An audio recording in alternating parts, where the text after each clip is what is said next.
감사합니다. 우리 하나님 말씀 봅니다. 하나님 말씀은 요한복음 18장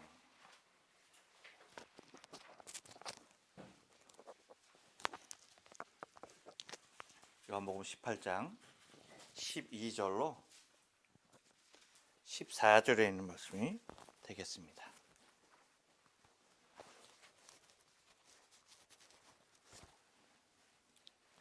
요한복음 18장 12절로 14절 말씀, 제가 가진 성경으로 신약성경 179면 정도 됩니다. 찾으셨으면 제가 한 절, 여러분이 한 절에서 교독합니다. 이에 군대와 천부장과 유대인의 하숙들이 예수를 잡아 결박하여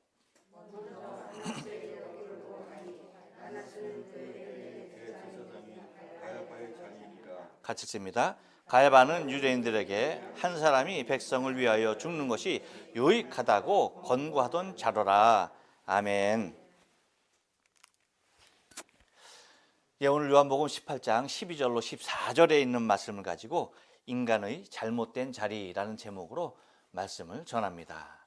우리 다 같이 한번 인사할게요. 옆 사람과 인사하시고 앞뒤 사람과 인사하시고 우리 사랑하는 가족들과 인사하실 때 지난 한 주간 동안 평안하십니까? 인사합니다. 지난 한 주간 동안 평안하십니까? 평안하셨습니까? 평안하십니까? 네. 참 좋은 계절입니다. 그렇죠? 어딜 가든지 예쁜 꽃들이 피어 있어요. 눈만 들어서 잠깐 돌리기만 하면 어디든지 예쁜 꽃들이 화사하게 자신을 향하여 웃어주는 것을 보게 됩니다. 오늘도 여기 예쁜 꽃이 있죠? 여러분 이 꽃이 뭔 꽃인지 아세요? 모르죠. 알면 큰일 나죠. 이게 두견화라는 꽃입니다. 그래서 얼마나 예쁜지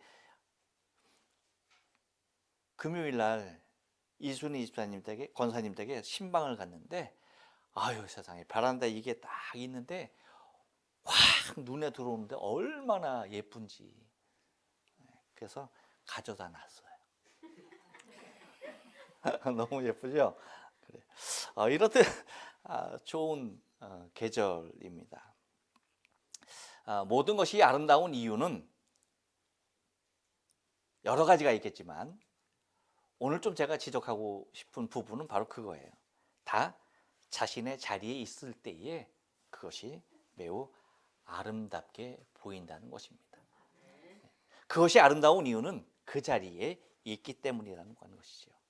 아무리 아름다운 꽃이라 하더라도 이리저리 돌아다니면서 자신의 아름다움을 결코 뽐내지는 않습니다. 이 꽃은 예외예요. 아셨죠? 오직 그 자리에서 피고 그 자리에서 지기에 그 아름다움은 더한 것입니다. 그래서 그 누구라도 그 자리에 오면 그 꽃을 볼 수 있기에 그 꽃이 더욱더 아름다워 보이는 것입니다. 여러분 저 호수가 아름답습니까? 호수가 아름다운 이유가 뭐겠어요? 그렇죠. 언제나 항상 저기에 있기 때문이에요. 물론 호수도 가끔 시험에 들어요. 누구를 통해서? 저와 여러분을 통해서. 처음에는 와 좋다 어머 하더니 이제는 호수는 거들떠보지도 않고 싼 옷 어디서 파는지 샌도에 가서 무엇이 쌀까 그것만 그냥 관심이 있다 보니까 보지도 않고 쌩 가버리니까 호수가 어떻게 생각하겠어요? 나도 샌도로 이사 갈까? 그렇게 하지 않겠어요? 하지만 뭐예요? 호수가 만약에 오늘은 샌도 오늘은 옷집 앞 그렇게 여러분 있다고 한다면 아름다울 수가 없는 것입니다. 항상 그 자리에 있기에 그것이 아름답게 보여지는 것입니다. 만물 중 인간만이 인간의 자리에 서지 못하고 있습니다. 그 결과가 뭐예요? 곧 하나님 앞에 에덴에서 쫓겨나게 되고 또한 하나님 앞에 뭐 하는 겁니까? 홍수로 심판받게 되어지고 또 지금은 지구온난화로 모든 사람이 환경에서 어려운 가운데 있게 되는 것을 바라보게 되는 것입니다. 예수님께서도 여러분 우리가 앉아야 할 자리, 우리가 있어야 할 그 자리에 대해서 말씀하신 일이 있습니다. 어디겠어요? 누가복음 14장에 보면 청함을 받은 사람이, 어떤 사람이 높은 자리에 앉는 것을 예수님께서 보시는 거예요. 그래서 예수님이 하시는 말씀이, 그 모습을 보고 하시는 말씀이 뭐냐면 누가복음 14장 10절에 청함을 받았을 때에 차라리 가서 말석 맨 끝자리에 앉으라는 얘기예요. 그러면 너를 청한 자가 와서 너더러 벗이어 올라 앉으라 하리니 그때야 함께 앉은 모든 사람 앞에 영광이 있으리라 라고 하시면서 11절에서 뭐라고 말합니까? 무릇 자기를 높이는 자는 낮아지고 자기를 낮추는 자는 높아지리라 라고 말씀하십니다. 곧 우리가 어디에 앉아야 하고 우리가 어디에 있어야 할 것인지에 대하여 주님께서도 분명하게 지적을 해 주신 것입니다. 여러분, 우리가 내가 자는 잠자리만 옮겨도 잠을 설치는데, 그렇지 않습니까? 하물며 인생이 자신의 자리가 아닌 다른 곳에 설 때 그 자리가 얼마나 힘이 들고 불안할 수밖에 없겠느냐는 얘기죠. 여러분은 잠자리 옮겨도 잘 주무시는군요. 잠자리가 어디 갔든 뭐 그냥 머리만 닿다 바로 그냥 땡크 모시고, 그렇죠? 그러는 거예요? 이런 분들은 좀 자숙할 필요가 있어. 잠자리를 옮겼으면 그래도 조금 뒤척이는 맛이 있어야지. 어떻게 아무 데서나 그냥 푹 자고 그래. 혹시 아무 데서나 그냥 나는 잠자리 상관없다 하시는 분 계십니까? 없어요? 그래도 여러분들은 다 그래도 참 그래요. 예. 그렇듯 여러분, 오늘 본문은 세 절입니다. 세 절. 세 절이지만 이곳에 인간의 잘못된 자리에 대하여서 말하고 있는 것을 우리가 찾을 수가 있는 것을 바라보게 됩니다. 그렇다 한다면 우리 인생의 자리, 인간의 자리가 어디가 잘못된 자리인지 오늘 본문을 좀 상고하면서 은혜를 나누기를 원하는데요. 여러분, 인간의 잘못된 자리는요, 한번 따라서 합니다. 죄인의 자리입니다. 12절 말씀을 다 같이 읽습니다. 시작. 이에 군대와 천부장과 유대인의 하속들이 예수를 잡아 결박하여, 곧 군대와 천부장과 유대인의 하속들이 예수를 잡아서 결박하고 끌고 가는 것을 바라보게 되어집니다. 여러분, 죄 없는 예수를 잡게 되는 일 중에 가장 큰 이유는 무엇이겠습니까? 그건 다른 데 있잖아요. 여러분, 우리 안에서 찾아야 되는 거예요. 죄 없으신 분을 잡게 되어지는, 죄인으로 결박하여서 끌고 간다는 얘기는 바로 인간이 죄인인 것을 스스로 죄 없으신 예수님 앞에 내보이고 있는 상황이라고 하는 것입니다. 여러분, 가늠하다 현장에서 잡힌 여인에게 모든 사람들은 모세의 율법을 앞세워서 그녀에게 죄를 묻습니다. 그렇죠? 그러면서 예수님에게까지 묻습니다. 모세의 법에 의하면 돌로 쳐야 하는데 당신은 어떻게 하겠습니까? 라고 하는 것입니다. 그런데 모든 사람이 그렇게 그녀에 대하여 정죄하고 있지만 그 자리에서 오직 한 분, 예수님만이 그녀의 죄에 대하여 단 한마디도 묻지 않고 계신다는 거예요. 그 이유가 뭐겠습니까? 오직 예수님만이 죄가 없으신 분인 것을 그 자리에서, 그 죄의 자리에서 모든 이가 죄 가운데 있으면서 자신이 정결하다고 주장하는 그 속에서 오직 죄 없으신 유일하신 분이 예수이고, 또한 그녀의 죄를 사할 수 있는 분도 오직 예수님만이 유일하신 분이라는 사실을 말하고 있는 것입니다. 그래서 요한복음 8장 11절에서 보면 대답하되 주여 없나이다.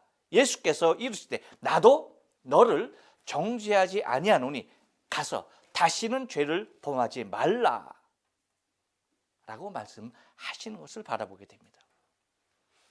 죄인인 인간이 서야 할 자리는 누군가의 죄를 정죄하는 자리가 결코 아닌 것입니다. 곧 죄 없는 예수를 결박하여 끌고 가는 자리가 아니라 죄인 된 곧 나의 죄악의 결박을 예수 앞에 풀어놓는 자리여야 한다는 것입니다. 죄인이기에 죄인의 자리에 서는 것이 아니라 죄인이기에 사함의 자리에 있어야 한다는 것입니다. 오직 예수 그리스도만이 나의 죄악의 결박을 풀어줄 수 있는 분임을 믿고 예수 앞에 서야 하는 것입니다. 그런데 많은 사람들이 예수를 결박하여 곧 자기 자신이 죄인의 자리에 선 그 모습을 오늘 본문을 통하여서 보게 된다는 것입니다. 또 하나 인간의 잘못된 자리는요, 한 번 더 따라삽니다. 권세의 자리입니다. 예, 여러분 13절 상반절 말씀 한번 읽어보겠습니다. 시작. 먼저 안나스에게로 끌고 가니라고 얘기합니다. 먼저 안나스에게로 끌고 가니라고 얘기합니다. 예수를 포박한 자들이 제일 먼저 가는 곳이 안나스에게 가는 것입니다. 왜일까요? 그 이유가 뭡니까? 왜 예수님을 결박해서 안나스에게로 데려갑니까? 다른 것 아니에요. 실세입니다. 실세. 몸통이에요. 이 얘기는 다른 말로 얘기하면 그 당시 백성들에게 가장 영향력 있는 자리에 앉아있는 사람이 안나스입니다. 일본으로 따지면 아베 정도 되는 거죠. 수상에서 물러났어도 정치의 모든 것이 그로 말미암아서 돌아가고 있듯이 곧 안나스가 그러한 이스라엘에게 있어서는 안나스에 의하여서 모든 것이 다 돌아가고 있는 예수님 그 시대에 가장 실세의 역할을 하고 있었던 사람인 것입니다. 그렇기 때문에 안나스에 의하여서 이 모든 것 계략이 나왔기 때문에 예수를 잡자마자 누구에게로 가는 겁니까? 안나스에게로 끌고 가는 것입니다. 곧 권세의 자리로 예수를 뭐 하는 겁니까? 끌고 가는 것입니다. 실세의 자리로 끌고 가는 것입니다. 여러분 사도행전 4장에서도 보면 하루에 5,000명이 막 회개하고 돌아오는 때가 있죠. 그렇게 엄청난 상황이 이르게 되는 것을 바라보게 되어지죠. 그것이 사도행전 4장에 나오는 모습이에요. 그런데 그 4장 18절에서 그런 상황들이 백성들 가운데 일어나다 보니까 사도들로 인해서 일어나다 보니까 베드로와 요한을 불러다가 하는 말이 18절에서 그렇게 말합니다. 그들을 불러 경고하여 도무지 예수의 이름으로 말하지도 말고 가르치지도 말라 하니라고 얘기합니다. 이것을 누가 주동하는 겁니까? 안나스가 주동하는 겁니다. 이 모든 것들을 곧 여러분 이 모습 속에서 이 권세의 자리는 여러분 권력을 통한 자신을 위한 자리가 되어서는 결코 안 되는 것입니다. 권세는 누구를 위한 자리입니까? 여러분 권세는 백성을 위한 자리인 것입니다. 여기에 대표적인 인물이 누굽니까? 솔로몬이에요. 솔로몬이 왕위로 등극할 때에 그가 나이 어려서 내가 어떻게 하나님의 이 백성들을 다스려야 합니까? 고민이 되는 거예요. 그래서 하나님 앞에 1000번의 제사를 드립니다. 그리고 나서 하는 말이 뭐예요? 하나님께서 그 제사를 연락하시고 그에게 나타나서 말씀을 하시죠. 나한테 무엇을 구하느냐는 것입니다. 그랬을 때 열왕기상 3장에 보면 7절에서 그렇게 말합니다. 나의 하나님 여호와여 주께서 주의 종으로 종의 아버지 다윗을 대신하여 왕이 되게 하셨사오나 종은 아직 아이라 출입을 알지 못하고 주께서 택한 백성 가운데 있나이다. 그들은 큰 백성이라 수요가 많아서 셀 수도 없고 기록할 수도 없사오니 누가 주의 이 많은 백성을 재판할 수 있사오리까? 듣는 마음을 종에게 주사 백성을 재판하여 선악을 분별하게 하옵소서. 이것을 구하였던 겁니다. 근데 10절에서 뭐라고 말씀하시는 거니? 솔로몬이 이것을 구하며 그 말씀이 주의 마음에 든지라라고 말씀하십니다. 자기를 위하여 구한 것이 아니라는 거예요. 권세를 자신을 위하여 행사할 도구로 바라보지 않았다는 겁니다. 누구를 위하여? 하나님께서 당신이 자기에게 맡겨진 주의 그 백성들을 위하여. 그럴 때 11절에서 이렇게 말씀하시고 이에 하나님이 그에게 이르시되 내가 이것을 구하는도다. 자기를 위하여 장수하기를 구하지 아니하며 부도 구하지 아니하며 자기 원수 생명을 멸하기도 구하지 아니하고 오직 송사를 듣고 분별한 지혜를 구하였으니라고 말합니다. 그래서 너 같은 자가 없을 것이다. 전에도 없었고 후에도 없을 것이다. 라는 말씀으로 그의 마음을 연락하시는 것을 바라보게 됩니다. 여러분, 권세가 백성을 위한 자리인데 개인을 위한 자리로 퇴색하게 되면 얼마나 백성이 힘들어지는지를 우리는 현재를 통하여 알 수 있습니다. 여러분에게 언젠가 우크라이나 사태를 통하여서 독재자에 대해서 말씀드렸습니다.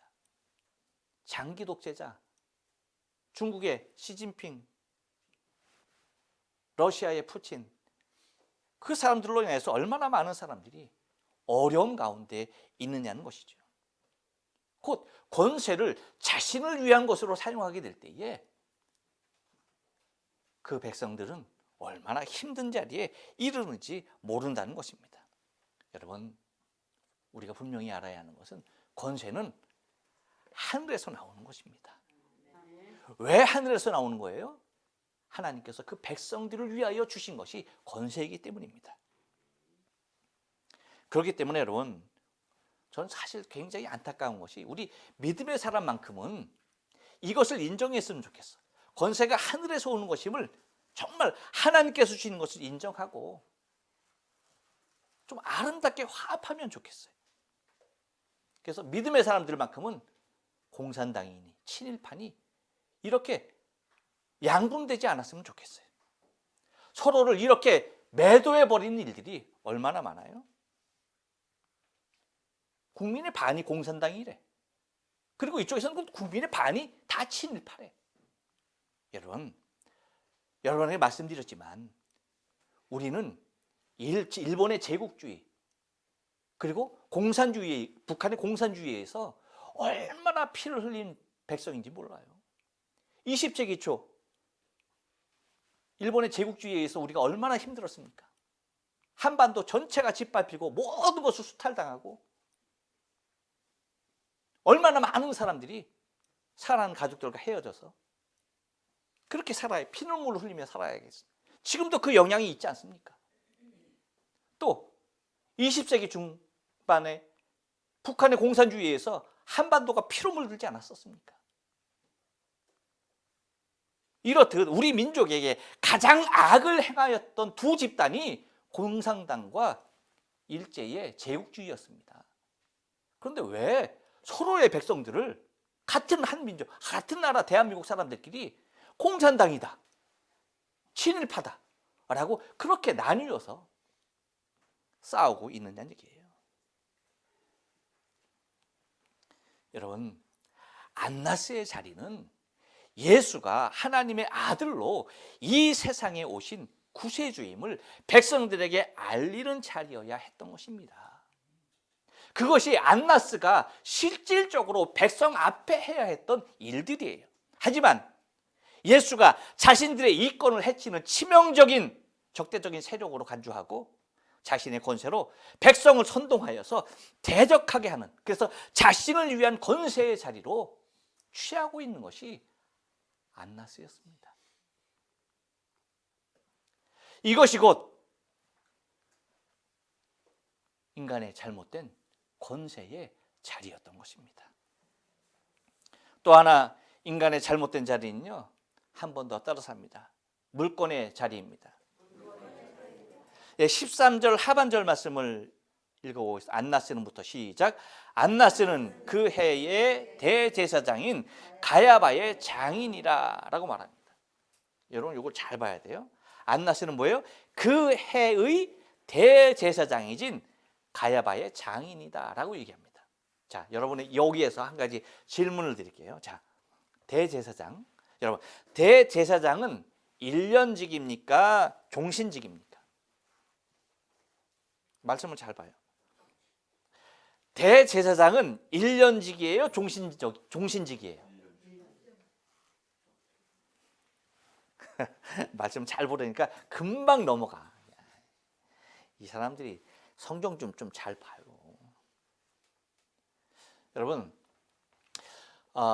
민수기 35장하고 여호수아 20장에 보면 도피성 제도를 하나님이 만들어줘요. 이스라엘 백성들을 가나안 땅으로 이끄시고 요단강을 중심으로 동편과 서편에 도피성을 각각 3개씩 만들어 주십니다. 그 도피성을 만드는 이유는 다른 것 아니에요. 사람이 의도하지 않았는데 살인이 일어날 수 있습니까? 없습니까? 있어요. 그러니까 내가 의도하지 않았는데 사람을 죽이게 됐어. 도끼로 나무 캐서 도끼가 날아가서 사람을 쳤어. 근데 그 사람이 죽었어. 그럼 여러분, 내가 의도하지 않았음에도 불구하고 내가 사람 죽인 원수가 되잖아. 그럼 그 가족들이 나를 어떻게 하겠어? 의도하지 않았건 하지 않았건 뭐예요? 부모 죽인 원수잖아. 그러니까 죽이겠어, 안 죽이겠어요? 네, 율법에 의하면 피는 피대로, 그죠? 이는 이로, 눈은 눈으로 갚고 손은 손으로 갚아야 하는 것이 법이. 그러니까 뭐예요? 목숨을 빼앗았으니까 내 목숨이 그들이 가져간다 할지라도 할 말이 있어요, 없어요? 없는 거예요. 합당하게 되는 거예요. 그러니까 그러한 억울한 사람들을 위하여서 도피성을 만들어요. 그래서 가장 가까운 곳으로 도피하게 합니다.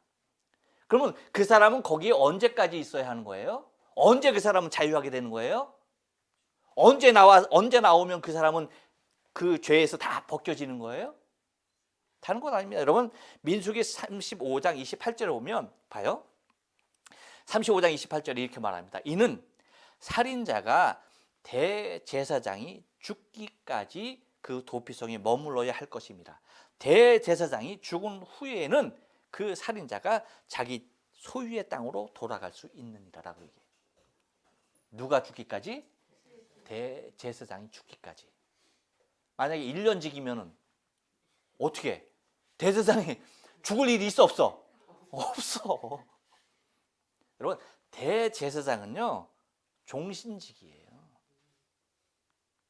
그렇기 때문에 그 대제사장이 대제사장으로 있어 그 사람이 계속 대제사장직을 하다가 그 양반이 죽었어. 그럼 다른 누군가가 대제사장을 이어서 하는 겁니다. 종신직이에요, 종신직. 그래서 여러분, 예수님께서 우리의 대제사장 되시죠? 그렇죠? 영원한 대제사장이에요. 뭐 예수님이 1년만 대제사장이에요? 그런 거예요? 1년만 우리 대제사장, 그래서 우리의 죄를 대속하고 그 다음은 뭐예요? 또 자연인으로 돌아가는 거? 아니죠. 대제사장은 하나님께서 만드신 제도에 의한 그대로를 보면은 종신직이에요. 그런데 오늘 본문의 말씀 13절 하반절 말씀은 뭐라고 얘기해요? 안나스는 그 해의 대제사장인 가야바의 장인이다. 그러니까 이것이 이 종신직으로 있어야 할 제사장 직분을 어떻게 한 겁니까? 사람들이 바꾼 거예요. 그 이유가 뭐예요? 다른 데지 않아요. 이권입니다, 이권. 누군가 다른 사람을 세움을 통하여서 거기에 세우고 물러가고 통하여서 뭐 하는 겁니까? 거기에 엄청난 돈이 들어갔다 나왔다 하는 이유가 되는 거예요. 그러니까 누군가의 실제적인 권세를 가진 자가 올해는 네가 해 라는 그러한 청빙을 받기 위해서는 뭐예요? 엄청난 돈이 들여보내져야 되는 것이겠죠. 또한 그 1년 한 해의 대제사장 그 영예를 얻기 위해서 뭐 하는 겁니까? 엄청난 돈을 드리는 거겠죠. 저는 이 말씀을 보면서 정말 우리 현 교회 그리고 총회의 그런 제도들이 너무나 두렵고 떨려요. 여러분, 총회장도 뭐예요? 1년직이죠. 그러다 보니까 1년 매 총회로 모여서 총회를 하는데 거기서 총회장을 뽑아요. 여기까지. 하여튼 그래요. 여기까지. 그래. 이렇듯 여러분 이것이 뭐냐 하면 그만큼 뭐예요?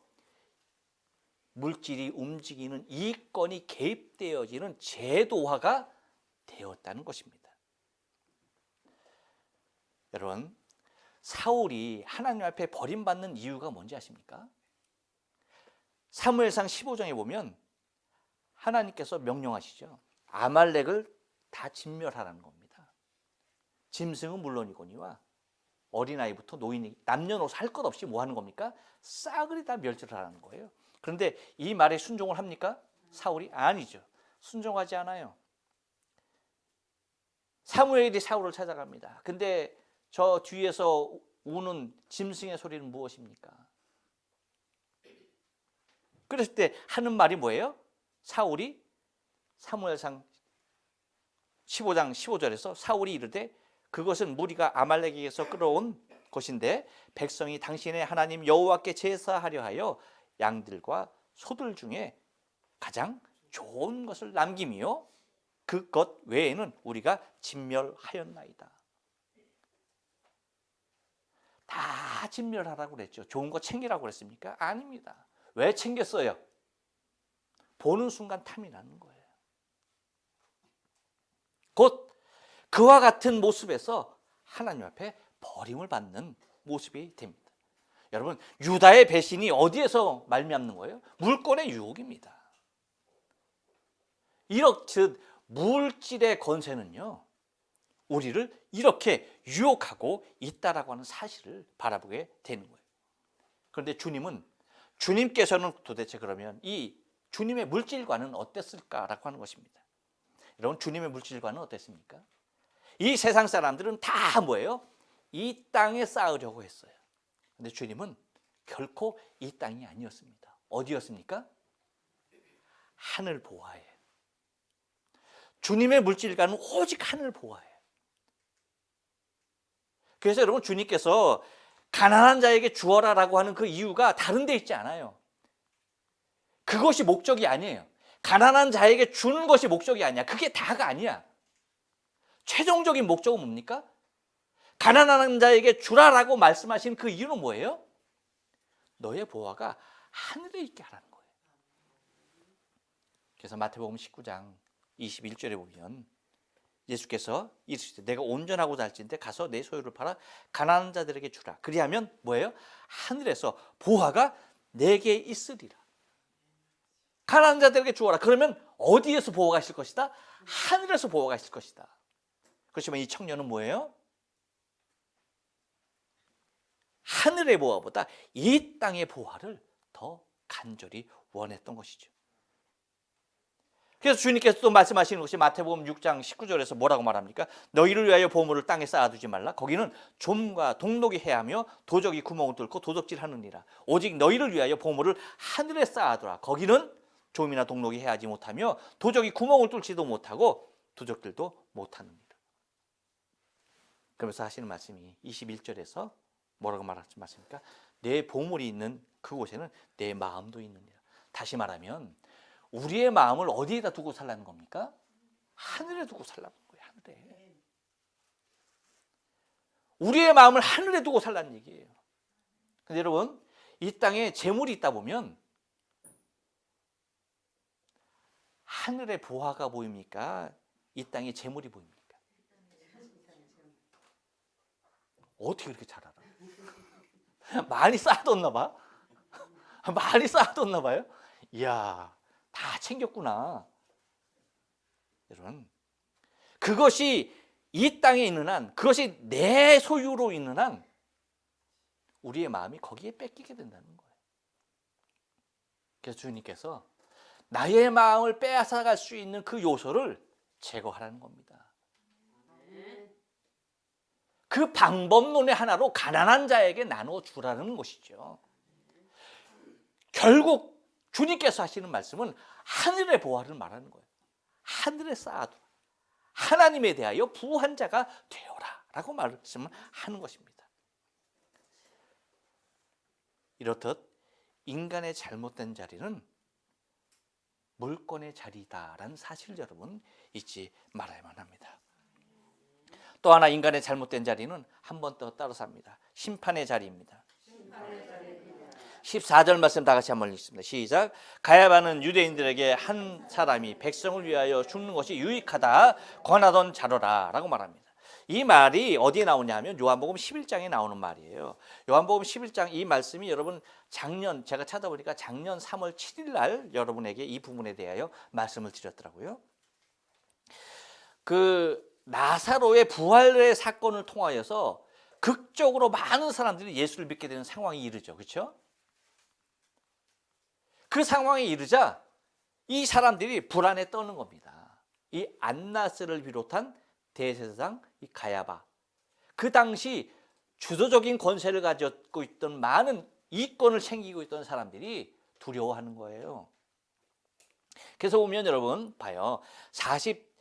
요한복음 11장 47절 보면 이에 대제사장들과 바리새인들이 공회를 모으고 가로되 이 사람이 많은 표적을 행하니 우리가 어떻게 하겠느냐 걱정을 하는 것입니다. 그러면서 하는 말이 만일 저들을 이대로 두면 모든 사람이 저를 믿을 것이다. 그리고 뭐예요? 로마인들이 와서 우리 땅과 민족을 다 빼앗아 가리라 라고. 다시 말하면 자기는 이대로가 좋다는 거야. 근데 이런 일이 일어나면 뭐예요? 자신의 모든 실제적인 유익, 이권을 다 잃게 되어지는 마당에 이르게 된다는 겁니다. 우리가 그냥 로마의 속국으로 그냥 가만히 그냥 있는 것이 오히려 더 좋다라고 생각하는 것이 당시 종교 지도자들이었고 정치 지도자들이었던 것입니다. 곧 왜? 이권을 가졌기 때문에. 여러분 북한이 저렇게 다 기아선상에 있어도 공산당원들 어떻습니까? 상관없어요. 왜? 자신들은 잘 먹고 잘 살아요. 남북 통일되길 원합니까? 절대 원하지 않아요. 그래서 하는 말이 다른 것이 아닙니다. 49절에서 그래서 그 중 한 사람 그 해 대제사장 가야바가 저에게 말하되 너희가 아무것도 알지 못한도다라고 하면서 50절에서 한 사람이 백성을 위하여 죽어서 온 민족이 망하지 않게 되는 것이 우리에게 유익한 줄 생각하지 못한도다 라고 하면서 뭐예요? 예수를 잡아 죽일 생각을 이때서 한 것입니다. 곧 뭐예요? 자신들의 권세로 예수를 심판하여서 그를 희생물로 해서 이 모든 것을 다 잠재우자라고 했던 것입니다. 여러분 산상수훈의 하이라이트가 뭡니까? 마태복음 7장에서 보면 1절에서 그렇게 말합니다. 비판받지 아니하려거든 비판하지 말라는 것입니다. 이것은 인간이 궁극적인 자리를 말하고 있는데요. 인간은 그 누구도 심판의 자리에 설 수 없다는 것이에요.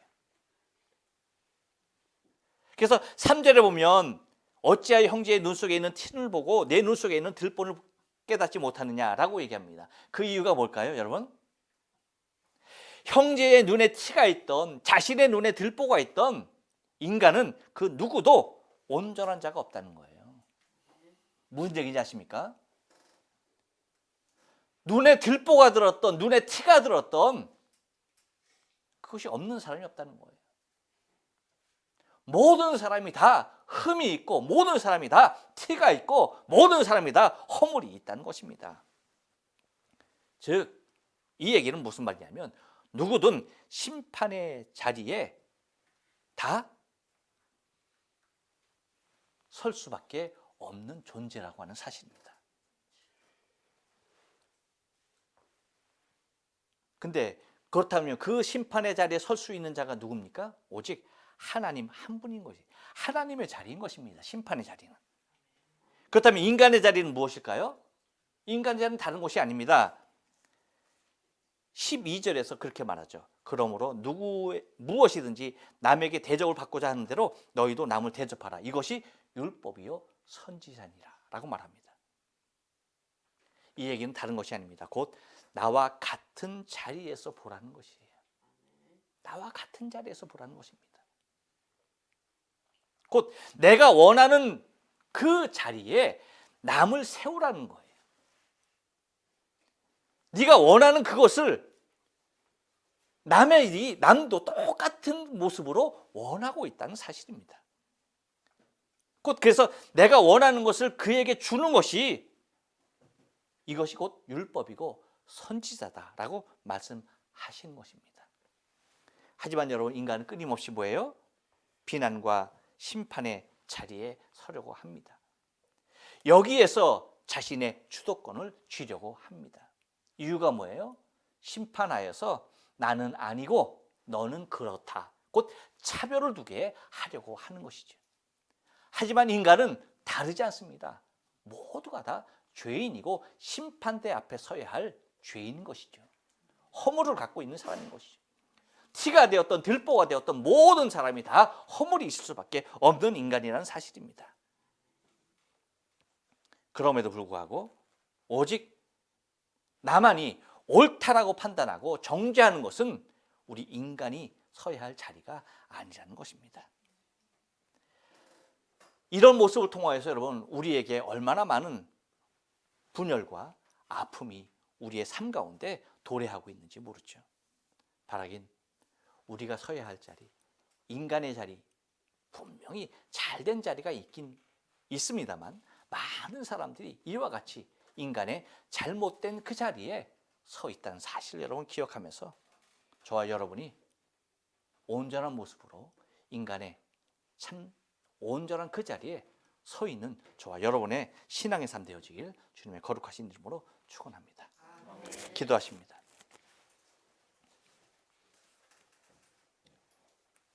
이 시간에 기도할 때